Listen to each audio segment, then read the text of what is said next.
Le club automobile ouvert à tous présente Sud Radio, on parle auto, Laurence Perrault, Jean-Luc Moreau. Et avec vous, bien sûr, on parle auto jusqu'à 13h30. Salut l'ami Jean-Luc. Bonjour Dame Laurence, bonjour à tous les auditeurs. Dites donc, quel joli programme pour ce samedi comme ça, fin juin déjà. Les vacances arrivent. Ça passe vite, hein. Et on va entre autres parler de nos amis les motards. Une fois n'est pas coutume dans On parle auto. Sont-ils prudents ? On va voir ça puisque cette semaine c'était la journée mondiale de la moto et BPCE Assurance. Alors, vous ne savez pas ce que c'est, on vous expliquera.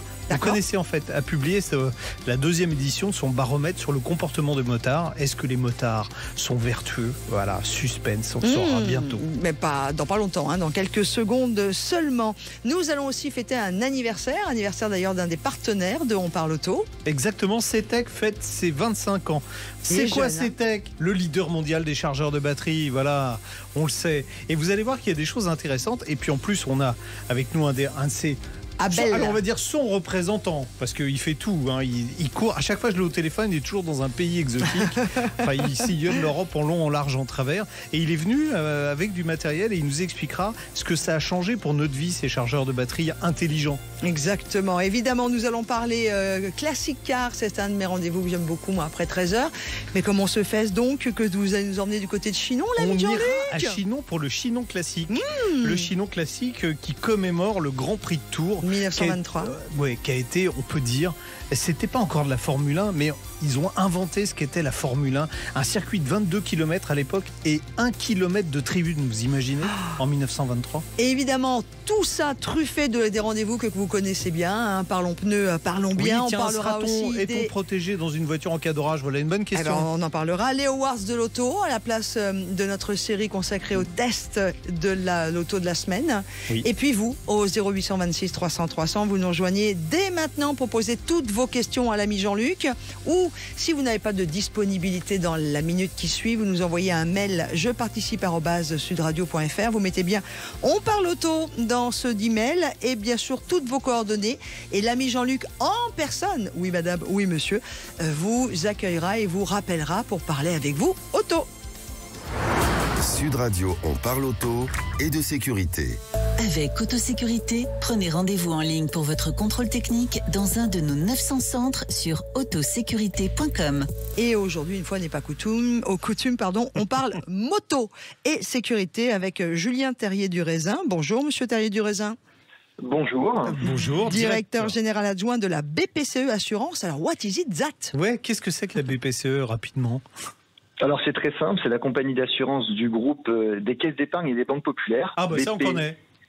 CE et qui s'adresse en fait à tous les clients particuliers et professionnels des caisses d'épargne et des banques populaires. D'accord. Alors cette semaine c'était la journée mondiale de la moto, vous êtes intéressé à ça, vous avez fait votre deuxième baromètre sur le comportement des motards. Alors pourquoi s'intéresser particulièrement à la moto déjà ? Alors c'est exactement ça, on parle auto mais on parle aussi moto dans le groupe BPCE. C'est la deuxième année consécutive que nous réalisons cette enquête. On s'est engagé depuis plusieurs années sur la prévention des risques routiers, donc pour l'auto évidemment, mais aussi pour le deux roues, avec différentes campagnes de communication. Il faut savoir que la prévention pour les compagnies d'assurance, c'est vraiment dans notre ADN. Donc on a dans cette démarche liée un partenariat dont on est assez fier avec une application que beaucoup de motards connaissent qui s'appelle Liberty Rider. Oui. C'est une application pour accompagner les motards sur la route. Très bonne application qui a été créée par un jeune homme il y a 5 ans, 6 ans à peu près. Absolument, qui apporte une vraie plus-value aux motards avec la possibilité par exemple de partager un trajet en direct, les alertes de virages dangereux, bref.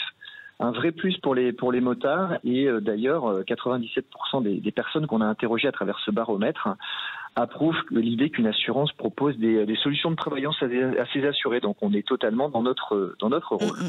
D'accord. Alors qu'est-ce qu'on peut tirer de ce baromètre comme conclusion 2022 comme conclusion, la première. Est-ce que les motards sont prudents, tiens, par exemple ? Alors, les motards sont prudents et puis les motards appliquent aussi des gestes préventifs. On peut sortir quelques éléments de ce baromètre et c'est une bonne nouvelle. Les motards sont très sensibilisés à la sécurité. En 2021, oui, on constatait que... C'est un peu normal, si je peux me permettre, parce que alors moi, je suis motard depuis toujours, et c'est vrai que si on ne fait pas attention à la sécurité, la sanction, elle est immédiate et ça fait mal. Il n'y a pas une caisse autour de vous. Exactement, alors qu'en voiture, on n'est pas forcément physiquement sanctionné quand on fait des bêtises. Absolument, et on constate une meilleure connaissance d'année en année des motards sur les gestes de la sécurité. Par exemple, en 2021, certains nous disaient... lorsque on a un accident, il faut enlever le casque de l'accidenté ou lui donner à boire. C'est des choses qu'on ne retrouve plus dans notre baromètre. On est beaucoup plus sensibilisé sur une priorité de sécurisation des lieux pour 71% des conducteurs ou l'alerte des secours. Donc on est sur des gestes qui sont particulièrement vertueux pour sécuriser et éviter le suraccident lorsqu'on a un sinistre. Est-ce que les motards respectent les limitations de vitesse? Tiens, ça c'est une bonne question. Alors il y a Abel qui est déjà avec nous, qui est devant nous, qui est en train de faire non de la tête. Et je pense qu'on a tous les deux un avis d'ailleurs. On allumera le micro d'Abel. En tant que motard, on a tous les deux un avis. Mais alors qu'est-ce qu'ils répondent les motards à ces questions-là? Alors les motards répondent majoritairement qu'ils conduisent leur moto ou leur scooter à la vitesse maximale autorisée pour 43% d'entre eux. Ça c'est pas. Ça fait 57% qui vont au-delà. C'est ça en fait. Ça progresse de 5 points versus 2021. Et puis, la part de ceux qui déclarent conduire leur moto au-dessus de la vitesse maximale est là aussi en légère hausse. Et 16% de nos répondants déclarent aller même un peu au-delà de la vitesse autorisée. Donc, ça, c'est aussi malheureusement une vraie source d'accidents. Alors, est-ce que je peux faire une petite parenthèse? Parce que moi, je suis motard depuis 45 ans. Donc, ça commence à faire un petit moment. Vous avez commencé bébé, en fait? Oui, j'ai commencé bébé. Je vous enverrai des photos, d'ailleurs, Laurence. Mais en fait... On est en sécurité à moto à partir du moment, et je pense que Abel, qui est motard aussi, dira la même chose que moi, on est en sécurité si on est un tout petit peu plus vite que le trafic automobile. Si on essaye de rouler à la même vitesse que les voitures ne vous laissent pas la place. Elles n'admettent pas qu'une moto puisse prendre la place d'une voiture dans le trafic. Donc, si vous êtes à la même vitesse que tout le monde, vous allez avoir des voitures qui vont être derrière vous à 2 mètres, et y compris sur le mouillé, et si vous arrive quelque chose, vous faites rouler dessus. Quand ils vont vous doubler, ils vont vous serrer sur le côté, parce que pareil, ils n'admettent pas qu'une moto puisse prendre la place d'une voiture. Donc, mais c'est inconscient, hein. Oui, bien sûr. Mais parce que dans la formation, je pense au permis de conduire, on ne sensibilise pas assez les automobilistes à la présence des motos. Et quand on est motard, on fait attention, mais quand on n'est pas motard, on ne fait pas attention à ça. Et puis quand on est parfois surpris. Quand on n'habite pas dans une grande agglomération et qu'on n'a pas l'habitude de voir passer, je parle des 2 roues en général, comme à Montpellier, à Bordeaux ou à Paris. C'est vrai, quand on arrive de petites villes, de provinces, qu'on arrive sur des grandes communes où il y a beaucoup de 2 roues, waouh, ça peut être aussi très impressionnant. Donc, dangereux. Donc, il faut rouler un tout petit peu au-dessus de la vitesse des voitures pour être plus en sécurité. Mais je ne savais pas.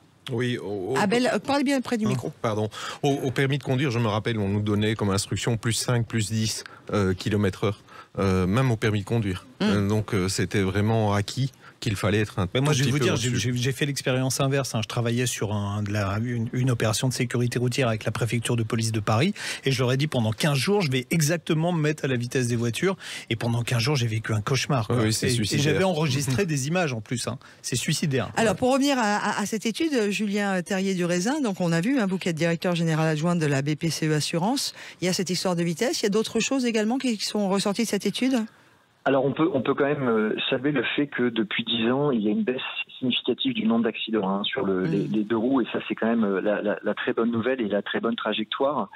C'est 48 tués en moins par rapport à 2019. Donc il y a évidemment plein de gestes de prévention à rappeler, à transmettre à vos auditeurs. Tout d'abord, tout ce qui touche à l'équipement du motard. On voit que les motards sont de mieux en mieux équipés, avec une meilleure technologie embarquée, une sensibilisation de plus en plus forte à tout ce qui touche à la sécurité. Et puis, on a des solutions innovantes, comme les gilets airbags qui se démocratisent un petit peu plus. Bref, tous ces éléments contribuent à mieux aborder le sujet de la route. Il fait encore chaud cette semaine. J'ai vu des motards en tongs, en short et en t-shirt. Ouais, c'est dingue, ça. Y compris sans gants, alors qu'on sait que c'est obligatoire et que c'est un point normalement sur le permis de conduire. Donc il y a encore un peu de formation à faire de ce côté-là. Si je peux me permettre aussi, les nouvelles normes obligeant les constructeurs maintenant à installer l'ABS sur les motos. Oui. Ça, c'est un vrai progrès. Exactement. Ça, c'est un on sauvait vrai beaucoup de motards, je pense. Oui, je pense aussi. Bon, bah écoutez, très bien. On se retrouvera donc l'année prochaine, Julien Terrier du Raisin, parce que j'imagine il y aura un 3e opus de ce baromètre. Plaisir, c'est un baromètre. Maintenant, on a pris comme rendez-vous chaque année dans nos. C'est aussi notre responsabilité de poursuivre avec les actions de prévention. On est en train de vous perdre, Julien Terrier du Raisin, au niveau de la qualité du réseau. On vous souhaite un très très bon week-end et puis on va tout simplement, on retrouve ce baromètre sur le site de BPCE Assurance. Parfait, vous trouverez ça sur le site, absolument. Je vous souhaite un bon week-end. À vous Merci aussi, beaucoup, passez un très très bon week-end et un bon samedi après-midi. Allez, à suivre au programme de On parle auto, bien sûr vos questions au 0826 300 300. Et puis juste après, nous allons parler des Awards de l'automobile, un partenariat Sud Radio. Sud Radio, on parle auto et de sécurité. Avec Autosécurité, prenez rendez-vous en ligne pour votre contrôle technique dans un de nos 900 centres sur autosécurité.com. Roule, le club automobile ouvert à tous, présente Sud Radio, on parle auto. Et bonjour à tous ceux qui nous suivent sur la page Facebook de Sud Radio et à vous tous qui régulièrement allez voir les replays de On parle auto ou des autres émissions de Sud Radio sur la chaîne YouTube où vous êtes de plus en plus nombreux. Alors, vous le savez, c'est votre émission au 0826 300 300. Vous pouvez nous appeler ou nous écrire je participe @sudradio.fr. Et là, nous allons accueillir Jean-Marc qui est avec nous pour poser sa question. Allô Jean-Marc? Jean-Marc ? Jean-Marc. Jean-Marc, a priori, on l'a perdu. Si elle me fait des grands signes, on aurait perdu Jean-Marc, ça a coupé. Bon, on va essayer de le rejoindre. Mais sinon, je vais quand même vous poser la question, l'ami Jean-Luc, parce que ça, c'est quand même quelque chose d'assez incroyable. Tiens, on va appuyer là où ça fait mal. Ouais. Jean-Marc nous disait, sur un mail qu'il a envoyé à jeparticipe@sudradio.fr, j'ai noté de grosses différences de prix des bornes de recharge proposées par les villes. Un exemple concret, je charge ma Zoé 2. C'est la 2e en 7 ans sur ma ville de Gournay, en Seine-Saint-Denis. La charge complète me coûte presque 17 €, alors que lorsque je la recharge sur Bernay dans l'Eure, ça me coûte un maximum de 4 €.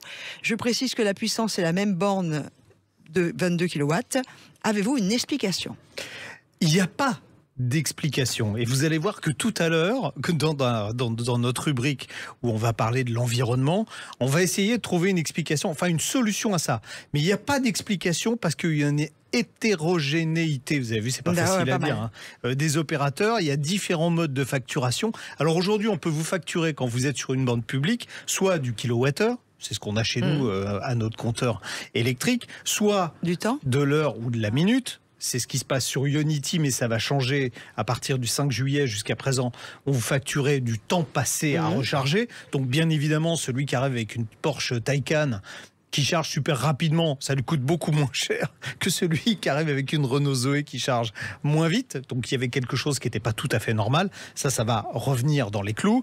Et puis, vous avez encore de la facturation au forfait. Si je prends un exemple, à Paris, le réseau Bélib propose un forfait à 3,90 € pour la nuit où vous pouvez charger également votre voiture pour un prix forfaitaire à condition d'être abonné. C'est là que vous allez voir, c'est rigolo parce qu'en fait, la question de Jean-Marc m'a amené à me poser, à me pencher sur certaines choses. Alors j'ai regardé près de chez moi, à environ 150 mètres de chez moi, j'ai une borne 22 kW. Donc nord de la région parisienne. Nord de la région parisienne, c'est le conseil général qui a installé des bornes.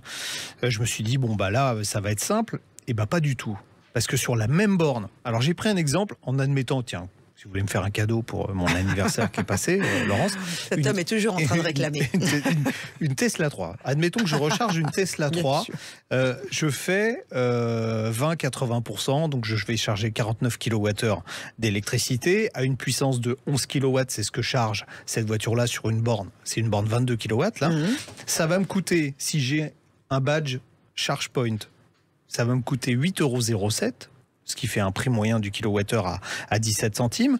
Si je suis chez Freshmile, ça va me coûter 9 €. Chez ChargeMap, ça va me coûter 11,12 €. On est toujours sur la même borne, on prend toujours la même quantité d'énergie, toujours dans le même temps. Ensuite, Je ne vais pas vous citer toutes les cartes, mais le maximum, on va être à 32,64 €. Donc on est passé de 8,07 € à 32,64 € pour exactement la même recharge. Ouais. Donc c'est déjà, des abonnements. C'est la carte. c'est en fonction des abonnements. Exactement. Alors, je me suis dit, bon, bah là, c'est la borne. C'est un cas particulier. Donc, je vais prendre une borne d'un... Privé.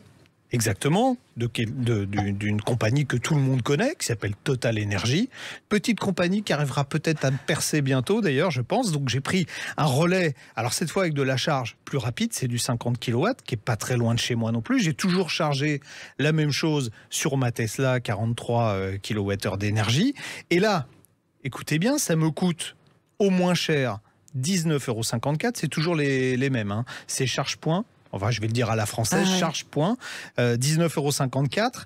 Et le plus cher, avec Swiss Charge, ça me coûte 40,05 € pour exactement la même charge dans le même temps.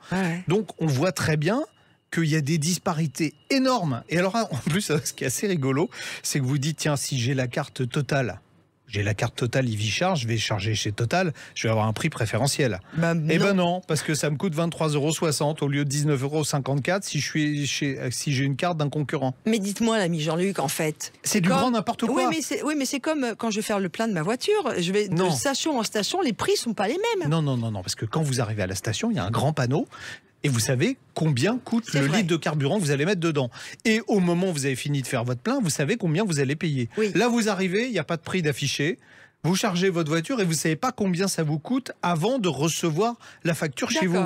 Donc il y a un truc quand même qui ne va pas. Si on veut que le véhicule électrique se développe dans notre pays, il va falloir mettre de l'ordre dans tout ça. C'est tout ça, on se pose la question de savoir pourquoi l'électrique n'explose pas encore en France. Mais ça en fait partie de ces freins. Mais c'est dingue. C'est juste scandaleux.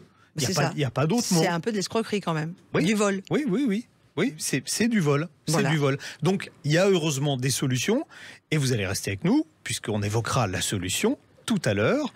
Quand on aura parlé des Awards de l'automobile, on va parler d'une des solutions. La solution, elle est claire. C'est je branche ma voiture et je m'occupe de rien. C'est la voiture qui dialogue. Le compte est fait avec la voiture, donc ça sera toujours les mêmes prix. On en parle tout à l'heure. Oui, exactement. Parce que vous êtes déjà en train de tout dévoiler. Non, c'est juste un petit bout, c'est pour leur donner envie. Ouais, mais l'envie, elle est avec nous. Vous savez, de toute façon, toujours. Allez, 0826 300 300. Vous faites comme Jean-Marc. Vous nous envoyez un mail. Je participe@sudradio.fr. Et surtout, vous faites attention quand on vous rappellera pour l'émission d'être dans une zone où le réseau est assez bon pour qu'on ne vous perde pas. Enfin bon, en tout cas, quoi qu'il en soit, on posera vos questions. N'hésitez pas, vous nous appelez tout de suite au 0826 300 300 pour la prochaine question. Roule, le club automobile ouvert à tous, présente Sud Radio, on parle auto, Laurence Perrault, Jean-Luc Moreau. Dans quelques minutes, dans notre rendez-vous La voiture et l'environnement, eh bien, nous allons parler du plug and charge Quesaco. Mais tout de suite, ce sont les Awards de l'automobile qui prennent place dans On parle auto avec Lionel Robert qui est organisateur de ces Awards. Partenariat également Sud Radio. Salut Lionel. Bonjour Laurence. Bonjour Jean-Luc. Bonjour Lionel. Bon, dites-moi, on est bientôt à la clôture officielle des inscriptions à l'édition 2022. On a peut-être un client, tiens, il est assis en face de nous. Là.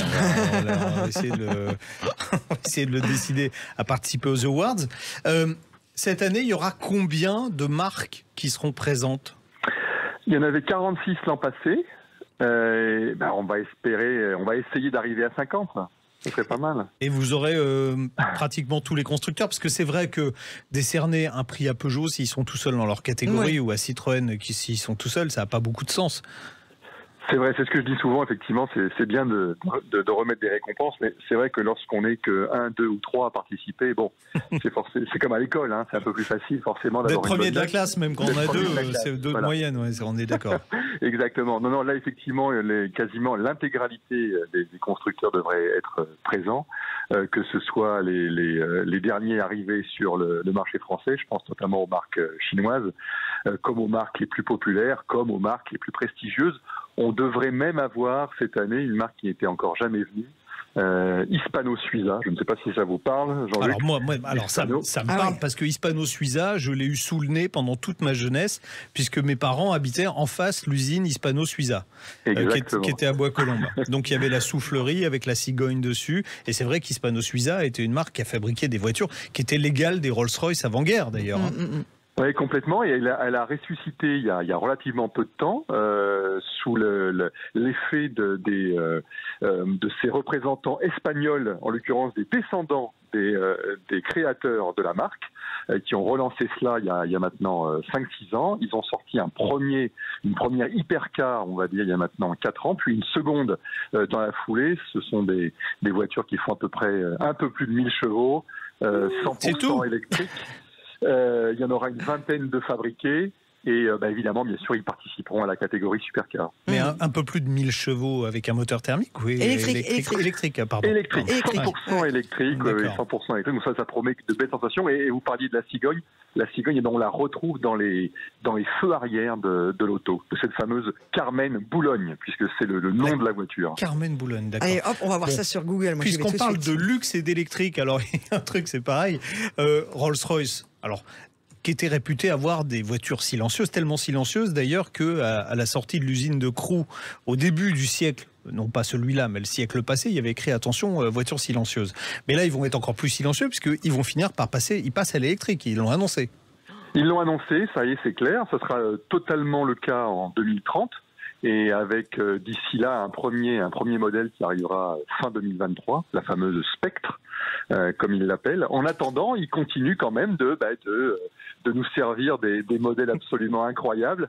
Ouais, vous avez fait, quand on préparait l'émission, vous m'avez raconté votre balade en Fantôme 8 avec un petit mal de cœur à l'arrière, c'est ça?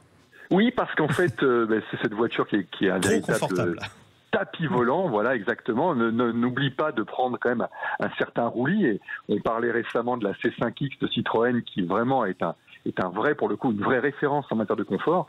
Cette Phantom, oui, j'avoue qu'effectivement, aux places arrière, pour peu que vous regardiez un peu votre smartphone, si vous voyez ce que je veux dire, oui. Au bout de 2-3 virages, effectivement, vous vous sentez pas forcément très très bien. Aïe. C'est pas un peu un luxe automobile suranné, ça, Rolls-Royce? Ça commence un peu à y ressembler. Là, j'ai eu cette semaine la chance d'essayer 2 voitures. J'ai eu l'impression de passer d'un monde à l'autre. J'ai commencé ma semaine en Volkswagen ID5, donc la version coupée de l'ID4, donc ce SUV 100% électrique. Ouais. Voilà, exactement, avec des écrans digitaux partout, voilà, et 0 g de CO2 émis, évidemment. Et puis, j'ai poursuivi ma semaine en Phantom. Alors là, c'est V12 6 litres 7, voilà, 350 grammes de CO2, 40 000 € de malus, pas un seul écran digital à l'intérieur. Et du coup, oui, on a l'impression que les mondes se croisent. Ils font de la résistance. Oui, mais l'année du jubilé de Margaret, de la reine Elisabeth II, pardon, respect pour Rolls-Royce quand même. Alors la reine n'a pas toujours roulé en Rolls. Hein. Non, mais quand même. Non, attention. Hein. Quand même. Non, elle n'a pas toujours roulé en Rolls, c'est vrai. Et là, pour le coup, sur cette Phantom, ce qui est quand même juste fabuleux, je voulais juste conclure par ça, c'est le degré de personnalisation qui est proposé aux clients, avec toujours cette petite phrase qui revient en boucle, l'argent n'est jamais un problème. C'est extraordinaire, c'est-à-dire qu'en fait la voiture a un prix de base qui est de 460 000 € à peu près, hein, et ensuite vous pouvez y faire ce que vous voulez dessus, et évidemment il n'y a pas un client qui la prend telle que. Et là, on ne pose plus la question de savoir si combien ça coûte, si les plumes d'oie qu'on va rajouter ou si le cristal qu'on va vouloir absolument mettre sur le pommeau de vitesse ou autre. Enfin, tout ce qu'on peut imaginer en termes de personnalisation est possible. Et ça, c'est une vraie particularité de Rolls-Royce. Mais c'est vrai que d'aller visiter l'usine de Rolls-Royce à côté de Goodwood, qui est absolument fabuleuse, on peut manger par terre. Et quand on voit la façon dont les voitures sont construites, c'est le mélange de la tradition, parce qu'il y a des artisans, alors c'est les meilleurs, et du modernisme aussi, parce qu'il y a des machines à commande numérique. Les cuirs, par exemple, les peaux sont découpées. Il y a une intelligence artificielle qui arrive dans une peau, en enlevant évidemment les défauts, arrive à optimiser pour utiliser le moins de peau possible pour faire l'intérieur de la voiture, en sachant, je ne sais plus combien, à l'époque, je ne sais plus combien on disait qu'il y avait de vaches dans une Rolls-Royce, mais il y en avait une vingtaine, ça doit être une vingtaine, plus un âne au volant et un tigre sous le capot, ça fait du monde. Hein. J'aime beaucoup l'âne au volant, moi, mais je ne dirai rien. Une ménagerie. Bon, alors Lionel, donc s'il y a des des candidats potentiels, ils peuvent encore s'inscrire jusqu'à la fin du mois de juin et c'est fermé après. Jusqu'au 30 juin, tout à fait. Et ensuite, la phase d'après, eh bien, ce sera le dépôt des candidatures qui doit se faire avant le 30 septembre. Et puis ensuite, le début du vote du public pour élire sa voiture préférée de l'année 2022. Combien de catégories on va rappeler une vingtaine de catégories. Donc l'essentiel est décerné par le jury à parité homme-femme, et la catégorie, on va dire phare, la voiture préférée des Français, là c'est le public qui sera appelé à voter. Et ben voilà. Et on rappelle que le 30 juin c'est jeudi prochain, hein, donc vous avez deadline jeudi prochain. Ouais, bon, enfin, si vous êtes une marque automobile. À toute l'équipe. Bien sûr. On vous embrasse, Lionel. Merci Lionel. Merci à vous. À très bientôt. Organisateur des Awards de l'automobile, c'est un partenariat Sud Radio et bien sûr, on parle auto. Back to Car, première marque de pièces issues de l'économie circulaire, présente Sud Radio, on parle auto et d'environnement. Le plug and charge Quesaco. On en parle aujourd'hui dans On parle auto avec vous, Éric Lebeau. Vous êtes directeur général de VDCom. Bonjour Éric. Bonjour. Bonjour Éric. Vite fait, VDCom, c'est quoi pour ceux qui nous ont jamais écoutés jusqu'à présent, parce que je crois qu'on a déjà abondamment parlé de Oui, mais ça arrive, il y a des gens qui arrivent et on leur souhaite la bienvenue. Merci. Alors, VDCom est un institut de recherche appliqué. Donc, on mène des projets collaboratifs avec les industriels du secteur de la mobilité, donc les grands constructeurs notamment. Et on a 3 grandes thématiques: l'électrification des véhicules, dont on a parlé aujourd'hui, le véhicule autonome et puis les nouvelles formes de mobilité. C'est vraiment plus écologique, les mobilités du futur, quoi. Absolument. Aujourd'hui et demain. Et on travaille sur la recherche du véhicule électrique depuis la création de l'Institut, c'est-à-dire depuis 2014. Ah, je ne sais pas dit. Éric, tout à l'heure, on avait une question d'un auditeur qui s'étonnait qu'on ait d'une borne de recharge publique à l'autre des tarifications totalement différentes. Ça va même au-delà de ça, parce que moi, j'ai fait un petit point autour de chez moi et je trouve que sur la même borne, pour charger la même énergie, en fonction des abonnements qu'on a, on peut payer du simple au double ou au triple même parfois. Ça serait bien de siffler la récré de ce... La fin de la récré de ce scandale, parce qu'on va appeler ça comme ça. Il y a une des solutions, je l'ai annoncé tout à l'heure, c'est le plug and charge. Expliquez-nous ce que c'est. Alors le plug and charge, c'est effectivement l'idée, c'est d'améliorer l'expérience d'utilisateur au moment de sa recharge de son véhicule électrique, qui est un des grands problèmes aujourd'hui qu'on rencontre. C'est un des freins à l'adoption du véhicule électrique, et c'est lié notamment au fait qu'on a énormément de moyens différents d'accès et de paiement sur les bornes publiques. Donc vous l'avez cité, il y a des abonnements avec des cartes spécifiques. Quelquefois on a un terminal de carte bancaire, mais c'est pas souvent. Et souvent on a aussi la possibilité de payer à travers une application dédiée, mais avec un QR code, oui, exactement. Etc., ouais. Donc c'est compliqué, hein. Et puis c'est vrai que souvent, quand on passe d'une borne à l'autre, on ne sait pas combien on va payer. Non, mais on ne sait même pas combien on va payer avant de commencer à charger. C'est surtout ça aussi. C'est quand même c'est la seule chose qu'on achète sans savoir combien ça coûte. Eh oui. Alors le plug and charge, l'idée, c'est vraiment de simplifier un peu cet environnement. L'idée, c'est de prendre... D'une part, il faudra avoir un contrat de fourniture d'énergie avec un opérateur, hein, donc c'est ce qu'on appelle les Mobility Service Providers, les MSP, et normalement, à ce moment-là, vous avez des conditions tarifaires qui sont celles de votre contrat et qui normalement ne vont pas changer d'une charge à l'autre. D'accord, donc je prends un fournisseur d'énergie comme sur l'énergie que j'ai chez moi, quand je prends un abonnement électrique, soit à EDF, soit à Total Energy, soit à d'autres. Donc je m'abonne auprès d'un fournisseur d'énergie. Premier point. Ensuite, quand vous arrivez à la borne pour charger, donc sur une borne publique évidemment, vous branchez votre véhicule et c'est magique, ça charge. On s'occupe de rien. Il n'y a pas de badge, il n'y a pas de code à rentrer, il n'y a rien à scanner. On branche la voiture et la voiture dialogue avec la borne. Comment ça se passe ? Exactement. Alors en fait, ça paraît simple comme ça, mais derrière, il y a un peu de technologie. Donc déjà, il faut que le véhicule puisse se faire reconnaître et s'authentifier auprès de la borne. Donc le premier échange qui se passe, c'est qu'au moment où on va brancher le câble, le véhicule va être authentifié, donc la borne va demander au véhicule comment tu t'appelles. Bonjour, comment tu t'appelles ? Moi, salut, c'est Renaud. Ça serait drôle. Ça risque d'être un peu plus numérique que ça quand même, mais c'est l'idée. Et donc le véhicule va envoyer à la borne ce qu'on appelle une clé.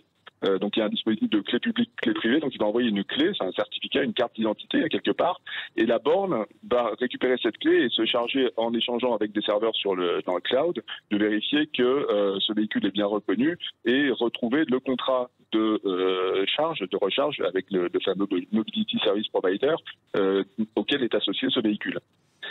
Donc ça, c'est ce qui se passe en fait au moment où on branche le véhicule, et à partir de là, la charge va pouvoir se dérouler selon les conditions tarifaires du contrat que vous avez pris. D'accord, sans rien faire d'autre. C'est-à-dire que je sois sur une borne près de chez moi d'un réseau X ou Y, ça sera toujours la même tarification. C'est l'objet. Ce qui va se passer, c'est que, alors déjà, là on parle un petit peu au futur, on pourra y revenir là-dessus, malheureusement c'est pas encore tout à fait comme ça, mais c'est bien l'idée. Après, ce qui est probable, c'est que les réseaux prendront une commission. Oui. Donc ça, aujourd'hui, ça fait encore partie des sujets qui sont pas complets, qui sont encore en cours de discussion, mais vraisemblablement, il prendra une commission sur la transaction. Et puis j'imagine aussi que si on a une borne avec une puissance délivrée nettement supérieure, le tarif sera pas exactement le même que si j'ai une borne à 3,5 kW. Ça dépendra de votre contrat d'approvisionnement. Oui. D'accord. Et c'est de la science-fiction ou c'est quelque chose qui peut être applicable rapidement? Parce que je sais, tout à l'heure, je prenais l'exemple de la Porsche Taycan. La Porsche Taycan, elle est déjà prête pour dialoguer avec les bornes et faire du plug and charge, par exemple. Oui, aujourd'hui, ça existe en fait. Mais aujourd'hui, ça existe. Par exemple, les premiers, ça a été Tesla, qui avait ça sur leur réseau de bornes, mais limité aux véhicules Tesla. D'accord. Vous arrivez avec un véhicule Tesla, vous arrivez sur une borne Tesla, ça marche. Ionity l'a également déployé depuis la fin de l'année dernière pour les membres historiques de ce réseau de charge, donc qui sont des constructeurs essentiellement allemands, ainsi que Hyundai et Kia. Mais Porsche fait partie de ce consortium, et donc c'est pour ça qu'ils peuvent accéder à ce service sur le réseau Ionity. Ils sont coréens, Eric, Hyundai et Kia, mais c'est vrai qu'il y a BMW, il y a des constructeurs allemands qui sont dans Ionity. Ouais. Voilà. Et vous, dans le développement, vous travaillez avec les constructeurs français sur ça? Parce que vous nous avez cité des marques là, mais qui sont pas françaises, et on attendrait que Renault Stellantis. Justement, l'enjeu pour déployer, parce que vous me disiez il y a un peu de technique, donc évidemment pour déployer le plug and charge, puisque c'est quand même ça le rêve auquel on aimerait tous arriver. D'abord, il y a de la prédisposition technique. Vous l'avez cité, dans le véhicule, il faut déjà que le véhicule soit capable d'héberger la clé et puis de dialoguer avec la borne. Donc ça nécessite qu'il soit prédisposé. Il faut que les bornes soient aussi en capacité de le faire et que les opérateurs de mobilité soient prêts. Donc ça, c'est ce qui est en cours de se déployer sur un certain nombre de réseaux déjà. Et on pense que les constructeurs généralistes sont en train de déployer ça. À partir de 2023, ça devrait être relativement la norme dans les nouveaux véhicules. Donc ça, déjà, ça va être un premier timing. Et puis ensuite, l'enjeu, c'est d'arriver à avoir une solution qui soit complètement indépendante des réseaux de bornes et des constructeurs, pour que n'importe quel véhicule puisse se brancher sur n'importe quelle borne et que ça marche. Et aujourd'hui, pas le cas. Bon, mais on va croiser les doigts. Ce serait dans un délai de combien de temps à peu près? On a quand même une visibilité sur ça? On a aujourd'hui pas vraiment. Alors, les travaux sont en cours. En fait, il y a deux grands sujets. Un sujet qui est le sujet de la gouvernance, c'est-à-dire comment est-ce qu'on va gérer l'attribution de ces fameuses clés, de ces certificats, de façon à qu'on ait un système qui soit quand même un peu délégué entre les différents constructeurs. Il faut que chaque constructeur automobile puisse délivrer ses certificats quand il vend un véhicule. Et il faut arriver à faire ça tout en garantissant que le système reste intègre et sécurisé. Donc ça nécessite que tous les constructeurs se mettent d'accord. C'est là-dessus qu'on travaille. Et puis à l'interopérabilité, il faut que tout le monde implémente la technique de façon à ce que ça puisse fonctionner entre les véhicules et les bornes des différents constructeurs. D'accord. Donc nous, on travaille, VDCom travaille sur ce sujet-là, justement en animant on a un projet qui s'appelle Mobena, qui réunit 19 acteurs majeurs français. Donc on s'en occupe avec les constructeurs français, mais aussi les équipementiers, les gens qui fabriquent des bornes, des opérateurs d'énergie, pour que justement on arrive à ce que tous les constructeurs français se mettent d'accord sur la façon d'implémenter des normes. Il y a des normes qui existent, mais il faut les implémenter sur des cas d'usage et de façon cohérente pour que tout ça fonctionne. Et ça nécessite quand même que tout le monde se mette d'accord, et c'est le travail sur lequel on est. Bon, super. Merci beaucoup pour ces explications. On aura l'occasion d'en parler. Merci. Simple et clair. Merci beaucoup, Eric Lebeau. Merci, bonne journée. Merci à vous, bon week-end. Directeur général de VDCom qui nous parlait du fameux plug and charge. Allez, dans quelques instants, ce que je vous propose évidemment, c'est de parler pneus. On va parler pneus, on va bien en parler d'ailleurs. Mais tout de suite, juste après la pause, votre question au 0826 300 300. Sud Radio, on parle auto et d'environnement. Vous a été présenté par Back2Car. Commandez vos pièces auto recyclées sur back2car.fr. BACK, le chiffre 2, CAR.fr. Roule, le club automobile ouvert à tous, présente Sud Radio, on parle auto, Laurence Perrault, Jean-Luc Moreau. Est-on vraiment protégé dans une voiture en cas d'orage? Cette question, nous la posons à nos professionnels du pneu dans quelques instants. Mais juste avant, c'est votre moment. Soit vous nous envoyez un mail, jeparticipe@sudradio.fr, en mettant bien On parle auto dans l'objet et bien sûr vos coordonnées les plus exactes pour que l'on puisse vous rappeler. Et ou vous nous appelez au 0826 300 300. Et là, c'est Alex qui est avec nous en direct du standard de Sud Radio pour On parle auto. Salut Alex. Oui, bonjour. Bonjour Alex. Merci d'être avec nous. Votre question, on vous écoute. Alors, oui, ma question, c'est... Alors, moi, j'ai un Porsche Cayenne GTS de 2008. Et avec les prix du carburant, je commence à me demander s'il n'est pas possible de le passer à l'éthanol. Quels sont les risques? Sachant qu'il est très kilométré, il a pas encore 200 000, mais bon, dans peut-être quelques mois, je vais y arriver, quoi. Voilà. Ouais. Alors ça pose un problème. D'ailleurs, les fabricants de boîtiers, si vous les avez contactés, alors maintenant, déjà, on peut équiper des véhicules qui sont à plus de 14 chevaux fiscaux, ce qui n'était pas le cas avant. Donc maintenant, on peut les équiper. Mais par contre, en général, pour eux, la limite, c'est 100 000 km. Donc vous êtes quand même 2 fois au-dessus. Et pourquoi est-ce qu'ils refusent d'équiper des modèles qui sont très kilométrés? Vous savez que c'est eux qui vont prendre en garantie les pannes qui peuvent être liées à l'installation du boîtier, c'est-à-dire tout ce qui est chaîne de transmission et d'alimentation, le moteur, enfin voilà. Donc si jamais il y a un souci après l'installation du boîtier, ça va leur coûter beaucoup d'argent. J'imagine en plus quand ils voient écrit Porsche Cayenne GTS, ça doit leur donner des frissons dans le dos. Donc ça, c'est à cause de ça. Parce que en plus, le fait de passer à l'éthanol, ça va vous faire un nettoyage complet de tout le circuit de carburant avec tout ce que ça peut poser comme problème, c'est-à-dire ça peut vous ramener plein d'impuretés, ça peut abîmer les injecteurs, et puis sur un moteur qui va quand même, alors il est kilométré, 200 000 km, donc il y a quand même un peu d'usure, et ce que vous allez avoir, c'est quand vous allez démarrer le matin à froid l'éthanol, donc vous aurez un enrichissement supérieur, comme l'étanchéité des cylindres va être un peu moins bonne que sur un moteur neuf, vous allez avoir ce qu'on appelle du rinçage, donc vous allez avoir du carburant non brûlé qui va descendre des chambres de combustion dans le bas moteur et qui va se mélanger à l'huile, et l'alcool... à part Laurence qu'on a sur son bureau pour ceux qui... Mais C'est un cadeau, parce que moi je réclame rien à l'antenne, monsieur Jean-Luc Moreau, mais on me fait des cadeaux en arrivant. Un cadeau de vin espagnol avec modération. L'alcool dans une voiture, que ce soit dans le conducteur ou dans le moteur, c'est pas très très bon pour la fiabilité.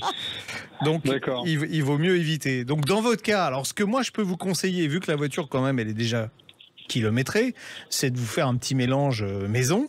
Vous faites, vous y allez progressivement. Vous allez voir. Vous commencez par 30% d'éthanol. Alors, vous mettez. J'ai commencé à faire en fait. Mettez pas du 95-10 parce que je connais des gens, ils font un mélange, mais ils mettent déjà du 95-10 qui a déjà 10% d'éthanol dedans. Non, vous mettez du 98 ou du 95, et puis en sachant que le 95 il est déjà E5, quoi qu'il arrive. Le 98 il est aussi noté E5, mais c'est pas de l'éthanol pur. C'est de l'éthanol transformé, donc on n'est pas tout à fait dans la même problématique. Donc vous mélangez, vous allez jusqu'à 30%, et puis après vous testez gentiment pour voir, et quand vous allez, la lumière va s'allumer au tableau de bord, vous revenez en arrière. Vous verrez quelle est la limite de votre calculateur. C'est l'enrichissement en fait. C'est ce que fait un boîtier. Le boîtier, il prend les informations qui sont données par ce qu'on appelle la sonde lambda dans l'échappement, et puis quand c'est trop pauvre, il allonge le temps d'ouverture des injecteurs, ce qu'on appelle le temps d'injection. Il va augmenter le temps d'injection pour qu'on arrive à un équilibre qui soit correct. Mais là, ce que vous dites Et le calculateur d'origine, il a déjà une latitude en fonction des constructeurs. C'est pour ça que je dis Toyota, souvent, ça marche bien. Pourquoi ? Parce qu'ils ont une grande latitude sur les électroniques des calculateurs. Le conseil que vous donnez à Alex pour sa Porsche, est-ce que je peux le faire sur une toute autre voiture qui est très kilométrée, ou on peut l'essayer comme ça ou... On peut essayer gentiment. Attention, le passage à l'éthanol n'est jamais sans risque, même avec un boîtier. Non, mais là, si on fait, comme vous dites.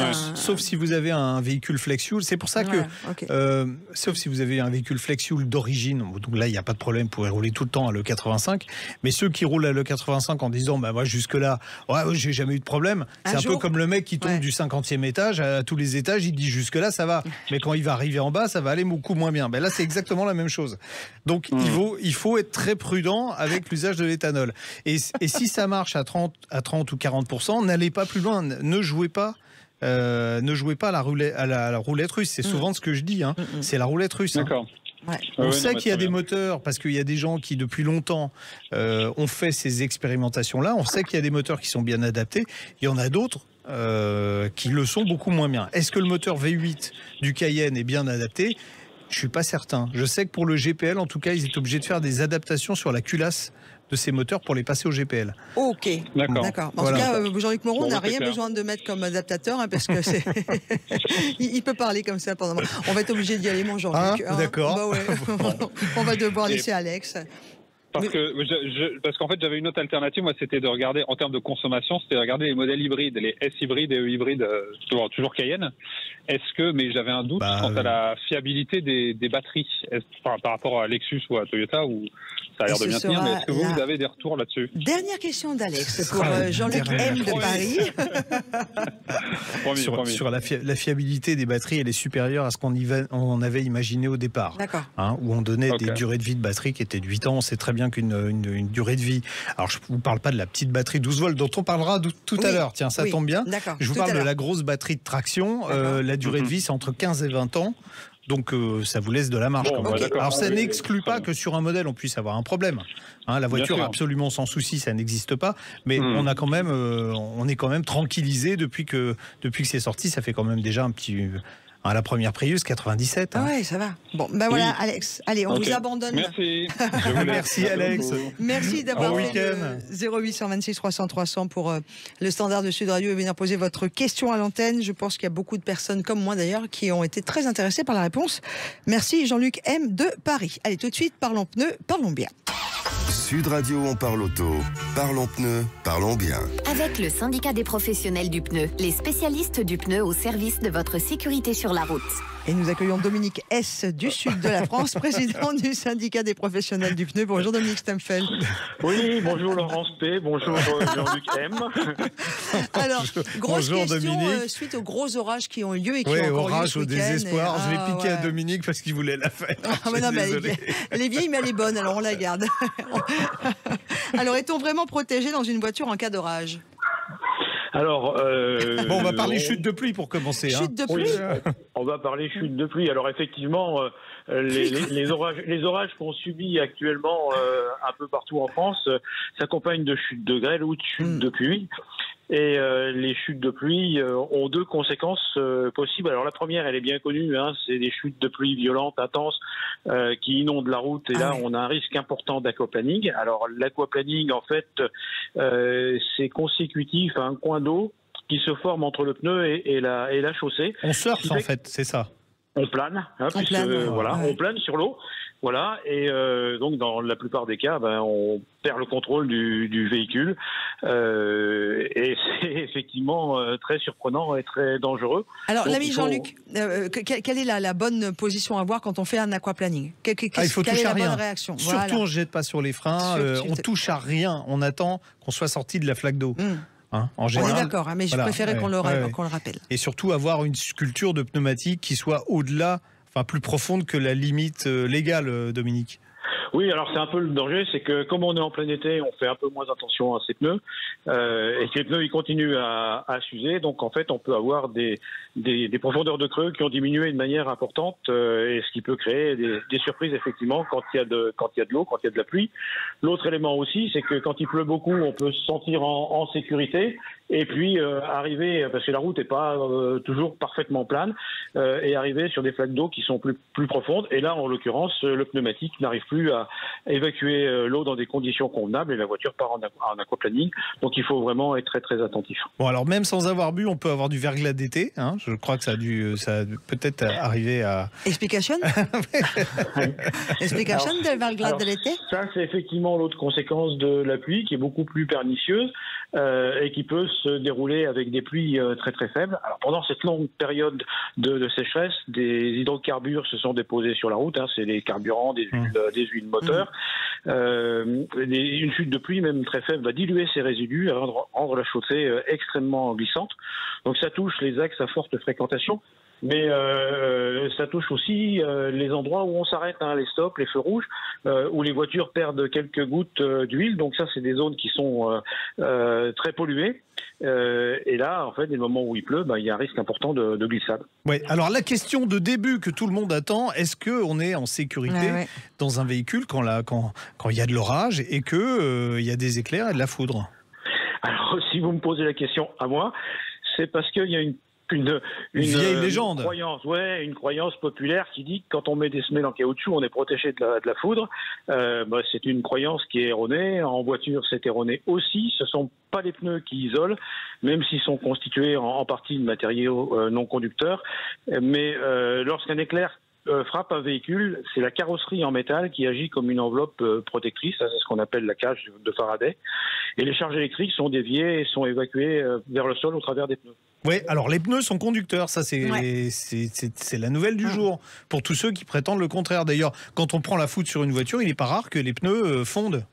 Les pneus, comme les équipements électriques, risquent d'être endommagés. Alors les pneus sont légèrement conducteurs, d'abord parce qu'il y a des éléments métalliques qui le composent, et puis également parce que aujourd'hui les manufacturiers ont trouvé des systèmes qui permettent en fait aux pneumatiques d'évacuer l'électricité. Ah, c'est pour ça qu'on prend plus de décharge quand on monte et quand on descend des voitures. Ouais. Alors pas sur toutes les voitures et pas sur tous les pneumatiques. Hein. C'est des technologies qui sont assez sophistiquées, qui nécessitent une maîtrise des bandes de roulement à plusieurs types de gommes. Mais effectivement, les manufacturiers aujourd'hui intègrent des zones conductrices dans les pneumatiques de manière à limiter les décharges qu'on peut prendre en descendant du véhicule. Donc il n'y a plus besoin de la petite bande comme Laurence a à l'arrière de sa voiture là, qui frotte par terre. Voilà. La petite langue en caoutchouc. Laissez ma vieille titine tranquille. Moi, j'adore. En fait, ça remplace la petite bande de caoutchouc. Ah d'accord. Mais j'en ai vu encore, j'en ai encore croisé dans certains coins, la petite bande. Sur les vieilles autos, c'est rigolo d'avoir ça. Moi j'aime bien ça. Avec ça le rappelle... kit complet, la chaussure au rétroviseur. Et le chien qui fait ça comme ça derrière. Le chien avec les yeux qui s'allument quand on freine. Et puis avec la tête qui...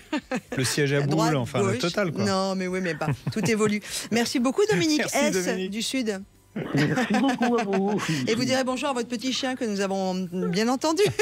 Oui, alors c'est pas le mien, c'est un perturbateur. Ah, c'est pas grave, je vous taquine. On parle auto, c'est une famille, voilà, c'est une tribu d'amis et on partage tout ensemble, y compris à l'antenne. Allez, dans quelques instants, juste après le rappel de l'actualité de 13h, nous allons fêter les 25 ans de CETEC, le leader mondial des chargeurs de batterie. Et puis évidemment, nous parlerons du Chinon classique qui va commémorer le Grand Prix de Tours 1923. Et puis on vous attend au 0826 300 300. Vous avez envie d'avoir des conseils de l'ami Jean-Luc pour choisir votre prochaine auto? On parle auto avec vous sur Sud Radio, 0826 300 300. Sud Radio, on parle auto. Parlons pneus, parlons bien. Avec le syndicat des professionnels du pneu, les spécialistes du pneu au service de votre sécurité sur la route. Roule, le club automobile ouvert à tous présente... Sud Radio, on parle auto, Laurence Perrault, Jean-Luc Moreau. Et avec vous, évidemment, toujours sur la page Facebook de Sud Radio. Vous êtes nombreux, ça nous fait plaisir. Et puis vous aussi au 0826 300 300. Je vous rappelle qu'avant la fin de notre rendez-vous, vous pouvez demander conseil à l'ami Jean-Luc pour changer de voiture. Quelle auto choisir? Mais tout de suite, et avant d'aller se balader du côté de Chinon, Happy birthday on va accueillir Abel Santirso, qui est directeur vente Europe de CETEC, qui est un jeune homme. 25 ans. Non, Abel, il est un petit peu plus âgé. Pourquoi vous cassez tout ? Non, parlons vrai. Alors, 25 ans de CETEC. C'est quoi CETEC ? CETEC, c'est quoi ? Tout à l'heure, je vous ai promis qu'on allait parler des batteries 12 volts parce qu'on a parlé des grosses batteries de traction qui sont la plupart en 400 volts d'ailleurs sur les voitures. Et ce qui nous pose problème, la première source de panne, on est d'accord, Abel, c'est la batterie. C'est le truc, on arrive le matin, on met la clé, on tourne, il se passe rien. Et c'est 30% des cas, la panne de voiture, c'est la batterie. Oui, absolument. C'est vraiment aujourd'hui le point critique en fait dans un véhicule, et au plus le véhicule a de l'âge, au plus on a des problèmes de batterie. Voilà, et plus on habite dans les pays où il fait froid l'hiver, plus on est en panne de batterie. C'est peut-être pour ça que y a un Finlandais, c'est ça? Un Suédois? Un Suédois, pardon, qui a créé CETEC. Ouais, voilà. Heureusement, je suis là. Un Suédois qui un matin s'est réveillé et a dit non, c'est pas possible. Il faut que je mette au point un système qui me permet de charger ma batterie de façon intelligente. Et ça, c'était il y a 25 ans. Oui, exactement. On était une start-up, en fait, il y a 25 ans, et on développait, en fait, des concepts, et on a développé le concept d'une batterie à l'époque, le concept de production d'une batterie. Et lorsque ce fabricant de batterie est revenu vers nous, il a dit, il n'y a aucun chargeur qui est capable de charger ma batterie à 100%. C'est ballot, oui. Donc, à partir de ce moment-là, on a développé le premier chargeur, et c'est pas très radiophonique, mais, non, mais venez, voilà. vous allez voir, je vais le prendre parce que je sais faire du radio. En plus, il est beau, hein. Ouais. Il est jaune. Absolument. C'est yellow car. Et en fait, c'est le premier chargeur développé par CETEC pour ce constructeur. Alors, intelligent, qu'est-ce qu'il a d'intelligent? Parce qu'on lui parle, il répond pas. Non. Mais en revanche, il va s'adapter en fait dans sa courbe de charge aux différents besoins de la batterie.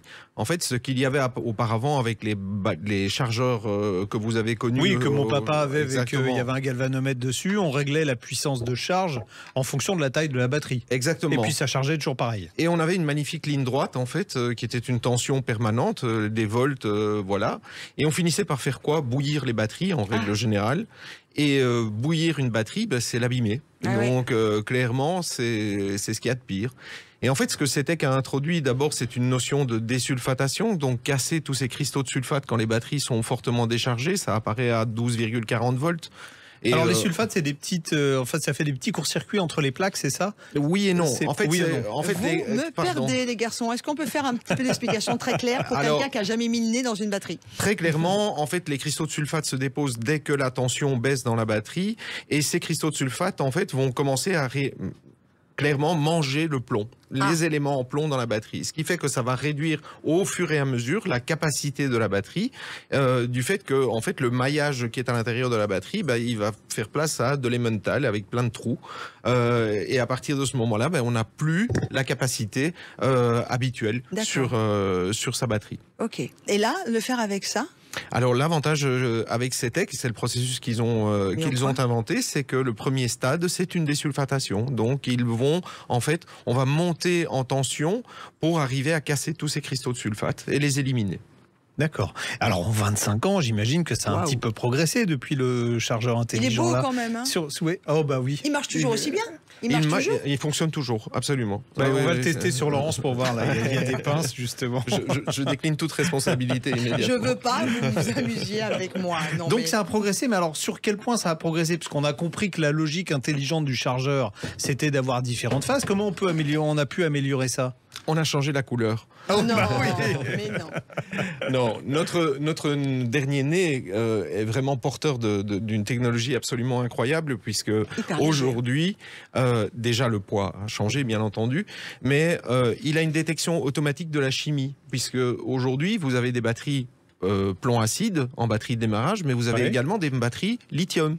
Et puis les batteries, ce qu'on appelle AGM, c'est quoi? Et des batteries AGM également. Donc c'est quoi la batterie AGM pour Laurence? Absorbed Glass Mat, c'est une batterie en fait qui a beaucoup plus de capacité parce que beaucoup plus d'éléments et qui pour les sont rangés à stop pression. and start en général. En règle générale, c'est pour ça.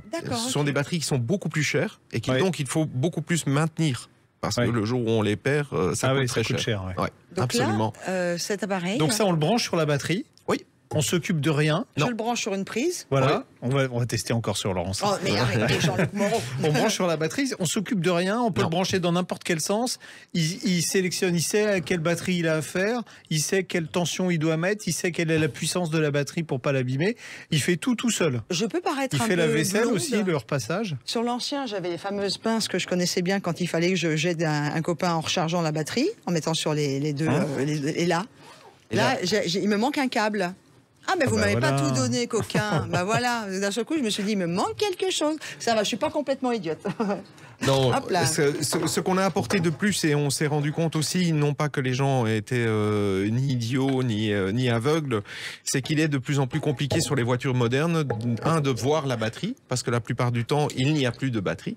On la voit plus. Elle est cachée. Elle est cachée. Et il est même quelquefois difficile de se dire où est le plus et où est le moins. Oui, c'est vrai. Ici, en fait, la révolution, c'est que nous avons supprimé la polarité. Il n'y a plus de plus, il n'y a plus de moins. D'ailleurs, les deux pinces sont noires. Donc on se branche dans n'importe quel sens. Dans n'importe quel sens, il n'y a aucun problème. Est-ce qu'on se branche aux bornes de la batterie? Parce qu'il y avait ça. D'ailleurs, j'ai même vu, alors je ne peux pas donner la marque parce que ça serait vraiment de la délation, d'un chargeur que j'ai où ils disent qu'il faut se brancher aux bornes de la batterie sur la notice. Alors, c'est une marque suédoise. Ça commence par un C, ça finit par un K. On peut toujours se brancher sur la borne positive. Il faut absolument éviter la borne négative, donc la borne noire. Sauf évidemment si la batterie est débranchée, on est d'accord. Hein, on est obligé de se brancher bien entendu. Sur la batterie si elle est en dehors de la voiture. Branchée au véhicule. Je le fais tous les combien? Parce que j'ai compris, ça fonctionne. Hein, c'est-à-dire que même les personnes comme moi qui ne s'y connaissaient pas trop, je vais tout de suite comprendre, c'est assez instinctif. Je le fais tous les combien sur ma batterie? Une charge tous les 3 mois, ça c'est un minimum. Combien de temps je la laisse? C'est lui qui gère? Une nuit, simplement, c'est lui qui gère. Donc il est entièrement automatique, il va vraiment ajuster la tension en fonction de l'état de la batterie.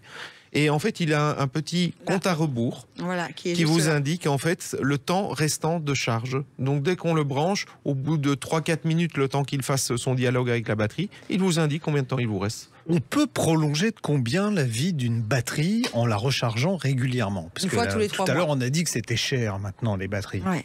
Jusqu'à 3 fois. 3 fois? Oui. C'est-à-dire une batterie qui dure 4 ans, on peut la garder 12 ans. Sans aucun problème. Alors moi, je me mets à la place de monsieur Dupont ou de madame, je ne sais pas comment on va s'appeler, Sylvie par exemple, qui a une voiture un peu ancienne et qui a bien senti que ça commençait à devenir compliqué avec sa batterie, surtout l'hiver, peut-être un peu moins l'été. Si jamais elle achète un CTEC, ce chargeur... Ça peut lui redonner un coup de jeune à la batterie? Ça relance vraiment? Alors, oui, de toute façon... Pas trop tard en fait. Non, ce n'est pas trop tard. Okay. Si, il peut être trop tard quand la batterie est vraiment en court-circuit, mais là, en règle générale, vous devez la changer. Mais une batterie qui, de toute façon, a un coup de faiblesse, le coup de charge va la relancer. Ah bah top. Bon, et ça coûte combien? Parce qu'on... En fait, on a des prix... vous avez toute une gamme, hein, ça démarre aux alentours de 70 €, peut-être un peu moins même. Le dernier aux alentours de 170 €, mais on démarre déjà avec des chargeurs à 59-69 €. Oh, c'est bien. Ouais, 69 €, vous multipliez par 3 la durée de vie de votre batterie, donc c'est rentable. Une batterie, ça coûte combien maintenant? C'est rentable. Une batterie AGM, c'est 250 €. Voilà. Ça, hein. Moi, j'en ai acheté une pour mon scooter, c'est une batterie AGM que j'ai sur mon scooter, 160 € la batterie pour le scooter. Eh ben super, bon anniversaire à Belle Santirso et surtout CETEC qui fête ses 25 ans cette année. On est heureux d'ailleurs de vous avoir avec nous en partenaire sur On Parle Auto. On vous revoit vite? Oui, avec grand plaisir. Bon week-end à Belle. Merci, bon week-end à vous deux. CETEC, leader mondial de la charge batterie, présente Sud Radio, On Parle Auto, Classic Cars. Et si vous voulez aller voir sur le site de CETEC, ça s'écrit C-T-E-K. Allez, Classic Cars, si vous voulez aller voir le site de la ville de Chinon, ça s'écrit C-H-I-N-O-N. On va parler Chinon de classique. Chinon classique, mais oui, évidemment, mais je vous taquine avec Michel Loreille, qui est organisateur. Bonjour Michel. Bonjour Michel. Bonjour. Comment ça va? Un peu tendu. Un peu tendu, mais non. Ça y est, on est en dedans, plus, vous êtes en plein dedans. Ça a démarré gentiment hier. Aujourd'hui, on est, samedi midi. On en est où, d'ailleurs, là? Parce qu'il est 13h, en 13h15, on en est où, là? On a eu beaucoup de soucis, comme vous le savez. Il y a eu les plans Vigipirate ont été réactivés avant-hier. Donc, on a été obligé de remodifier beaucoup de choses au niveau sécurité et circulation, ce qui nous a amené à un surcroît de travail. Mais bon, la manifestation a bien lieu, c'est le principal. Oui, bon. Ouais. Alors, le Chinon classique, c'est quoi? Alors, le Chinon classique, c'est un rassemblement de voitures anciennes qui est une sorte de commémoration du Grand Prix de Tours. Parce que c'est né avec le Grand Prix de Tours, on commémore le Grand Prix de 1923. Qui était un sacré truc, circuit de 22 km. Moi, ce qui m'a surpris quand j'ai regardé le petit historique que vous avez fait, c'est qu'il y avait une tribune de 1 km de long qui avait été installée. 1 km de long, c'est plus que la tribune du Mans, quand même. Une tribune en bois fabriquée spécialement pour la manifestation. Il y a une autre chose qui était impressionnante pour l'époque aussi, c'est que le nord du département était assez pauvre en hôtellerie, en restauration, et ils avaient fait une petite gare de triage pour mettre des wagons-lits, des wagons-restaurants et des wagons-salons. C'est une bonne idée d'ailleurs, tiens. Ouais. C'est une bonne idée que personne aujourd'hui n'utilise, ça pourrait être une idée, tiens. Ouais. Alors, il y avait en plus, c'est la première fois qu'on voyait courir des voitures qui étaient spécifiquement faites pour la course automobile. En particulier les fameux tanks Bugatti, la Type 32. Aujourd'hui, ces voitures-là, vous les avez pas. Mais qu'est-ce qu'on peut voir justement au Chinon classique? Alors, ces voitures, je les ai eues, entre parenthèses, puisque la seule survivante, le tank Bugatti type 32, on s'était lié avec le musée de Mulhouse, qui avait fait une restauration pour qu'on puisse la faire rouler à l'occasion du Grand Prix Tour. Donc, on l'a fait rouler 2 fois. Et puis, il y a une grosse société qui est bien connue dans la F1 et dans l'automobile, qui avait fait une reconstruction avec l'autorisation des ayants droit. On avait reconstruit la laboratoire voisin, c'est-à-dire les deux voitures emblématiques de cette manifestation, puisque c'était effectivement la première fois où on construisait 2 voitures de course. C'est-à-dire qu'on n'enlevait pas les ailes, les sièges pour gagner du poids. Pour la première fois, on partait sur une feuille blanche et on construisait une voiture de course. Voilà. Qu'est-ce qu'il y a aujourd'hui là, si je vais cet après-midi alors il y a un rallye touristique qui est organisé, donc les voitures qui sont sur le rallye touristique n'arriveront que ce soir dans Chinon, mais sinon si je suis un touriste et de passage dans le coin, je peux voir quoi?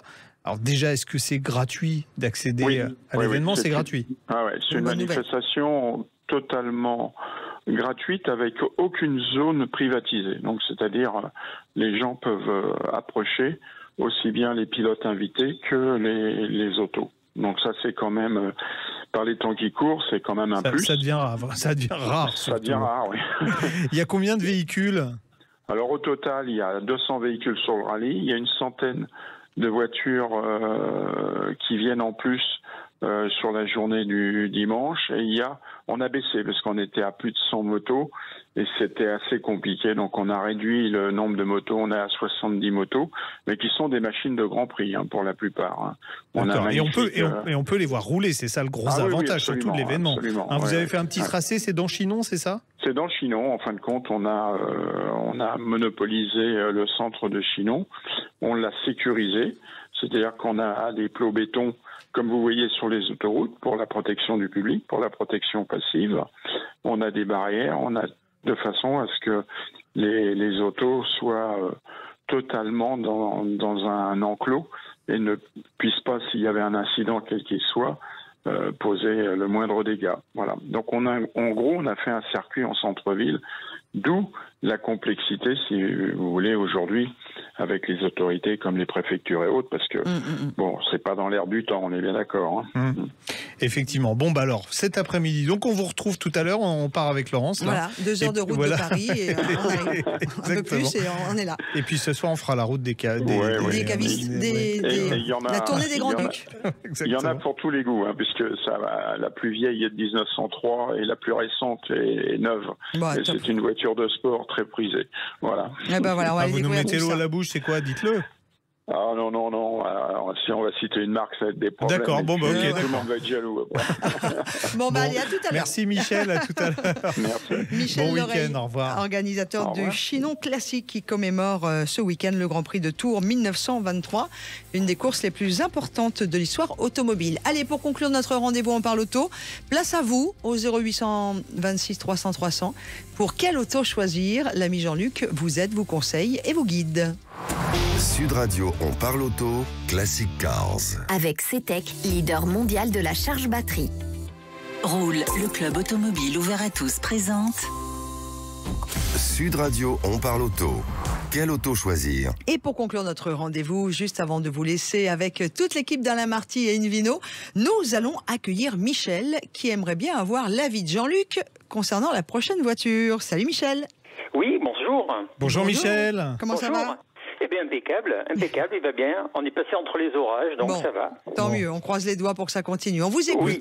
Vous êtes dans quelle région, tiens, Michel? Moi, je suis en Corrèze, en moyenne Corrèze. Ça, c'est beau, la Corrèze. C'est beau, la Corrèze. Mais après, c'est belle, mais la Corrèze aussi. On vous écoute, Michel. Eh bien, notre prochaine voiture, nous aimerions une voiture électrique. Parce que nous sommes un peu en dehors des villes. Tulle est à 12 km, donc on fait pas mal d'allers-retours pour les enfants, pour les activités. Donc on fait en majorité des tout petits trajets, 10, 15, 30 km maximum, quoi. Et voilà, donc je pense que la voiture électrique serait un bon... Vous êtes en maison individuelle, oui, j'imagine.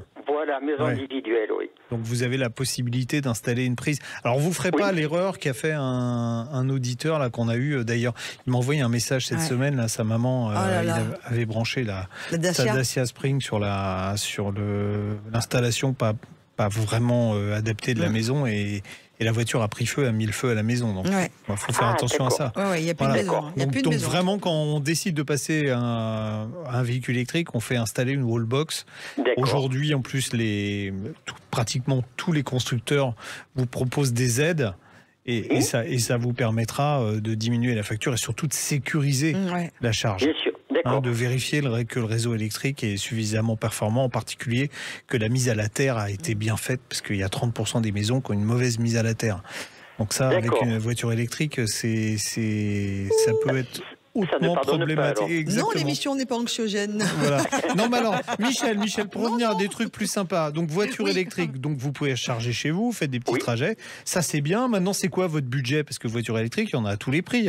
Parce qu'une Porsche Taycan, c'est super. Oui, non, même les Tesla. Non, mais moi, le budget, le problème, c'est qu'entre les LOA, LLD, leasing, tous ces modes d'achat, on sait pas trop le cas choisir avec l'entretien. Vous voyez, entretien, location de batterie ou pas, achat de la batterie. Alors location, aujourd'hui, il y a pratiquement plus de constructeurs qui font la location de batterie.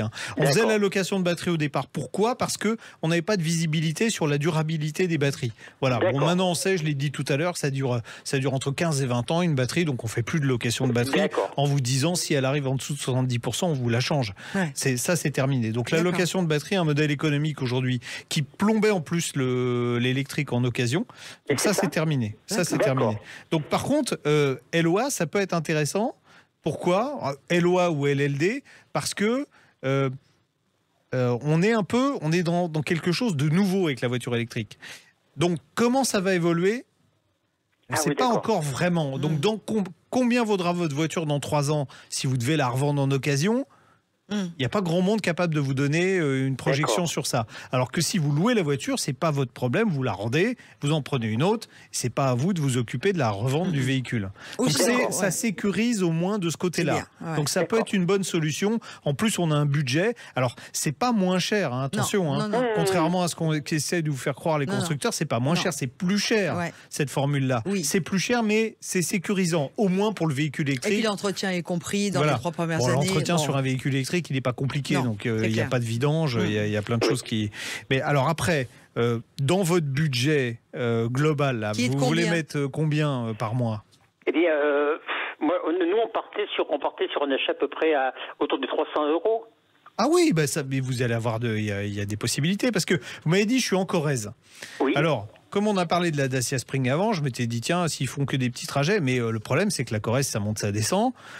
C'est bien d'avoir une voiture avec un petit peu de pêche si vous avez besoin de doubler dans la côte. Or, la Dacia Spring, c'est bien en agglomération, en périurbain. Si vous faites un peu de montagne, ça va être juste. D'accord. Donc, je vous déconseille ça. Oui, mais je crois que vous êtes un peu en hauteur en plus, vous, non? Oui, à peu près à 500 mètres. D'accord, oui, alors non. Alors, vous oubliez. Après, si vous avez besoin d'une petite voiture, la Fiat 500e, elle est très sympa, elle est sexy. Il y a 2 niveaux de puissance qui sont disponibles.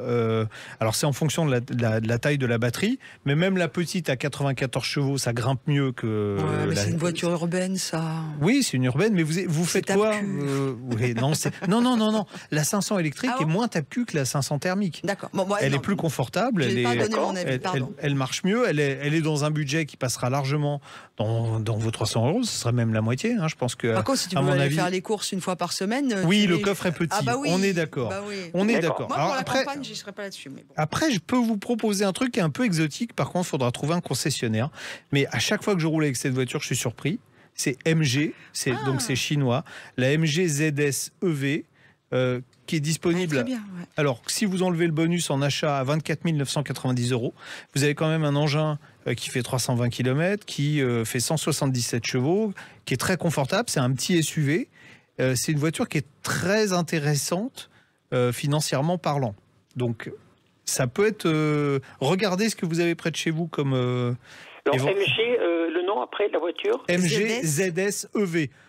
Ils sont très poétiques, les Chinois. C'est très poétique, vous voyez, MG, ZS, EV. On s'imagine très bien.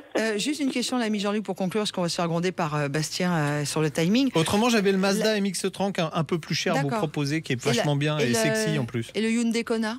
Alors le Hyundai Kona aussi, vous l'avez.